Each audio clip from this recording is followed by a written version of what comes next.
Friends ఇప్పుడే అందిన వార్త బీఆర్ఎస్ కీలక నేత కేటీఆర్ అరెస్ట్ కు రంగం సిద్ధమంటూ వార్తలు అయితే వస్తున్నాయండి. దీనికి సంబంధించి వివరాలు చెప్పడానికి వీడియో చేయడం జరుగుతుంది. చాలా మంది వీడియోస్ ఉన్నారు కానీ సబ్స్క్రైబ్ చేసుకొని మర్చిపోతున్నారని దయచేసి ఛానల్ సబ్స్క్రైబ్ చేసుకొని బెల్ ఐకాన్ ఆల్ ట్యాప్ చేయండి. ఇటువంటి ఇంపార్టెంట్ ఇన్ఫర్మేషన్ మిస్ అవ్వకుండా మీ ఫోన్ నోటిఫికేషన్ రూపంలో వస్తుందండి.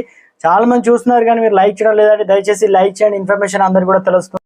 కేటీఆర్ మల్కాజిగిరి ఎంపీ పదవిపై నిన్న సవాళ్లు విసరడంపై మంత్రి పొన్నం ప్రభాకర్ స్పందించారు. ఈ సందర్భంగా మంత్రి పొన్నం ప్రభాకర్ మాట్లాడుతూ కరీంనగర్ పార్లమెంట్ నియోజకవర్గంలో 3 ఎమ్మెల్యేలుగా ఉన్నాము. నీకు నచ్చిన వ్యక్తి పేరు చెబితే రాజీనామా చేస్తానన్నారు. రాష్ట్రంలో నియంతృత్వానికి వ్యతిరేకంగా ప్రజాప్రభుత్వం ఏర్పడిందని, భవిష్యత్తులో శిక్ష తప్పదని కూడా ఇక్కడ నుంచి తప్పించుకోవడానికి కేటీఆర్ అలా మాట్లాడుతున్నారని, కేటీఆర్ నువ్వు ఎక్కడ ఉన్నా బేడీలు వేసి తీసుకువస్తామని ఆయన వ్యాఖ్యానించారు. మల్కాజ్గిరి అవసరం లేదు కేటీఆర్, కరీంనగర్ చాలు అని నాడు జైకా ద్వారా 4,600 కోట్ల రుణం ఔటర్ రింగ్ రోడ్ నిర్మాణం కోసం తీసుకున్నారని, దీని కాళేశ్వరం ప్రాజెక్టు ఎందుకు నిర్మాణం చేపట్టలేదు అని పొన్నం ప్రభాకర్ ప్రశ్నించారు.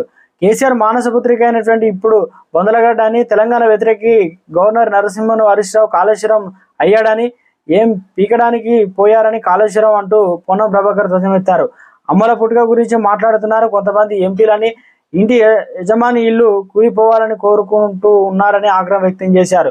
కాళేశ్వరం వైట్ ఎలిఫెంట్, దాని భారాన్ని ఎవరు మోస్తారని ఆయన అన్నారు. రాష్ట్రంలో ఎవరైనా ఎక్కడికైనా పాదయాత్ర చేసుకోవచ్చని, అడ్డుకోరని, పోలీసులు రక్షణ కల్పిస్తారని, కాదని చట్టాన్ని చేతుల్లోకి తీసుకుంటే చట్టం తన పని తాను చేసుకుంటూ పోతుందని అన్నారు.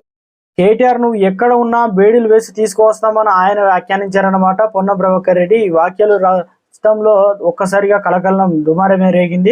రాజకీయ కోణంలో అన్నారా, లేకపోతే ఇప్పుడు ప్రస్తుతానికి కేటీఆర్ వర్సెస్ సీఎం రేవంత్ రెడ్డిగా నడుస్తుంది.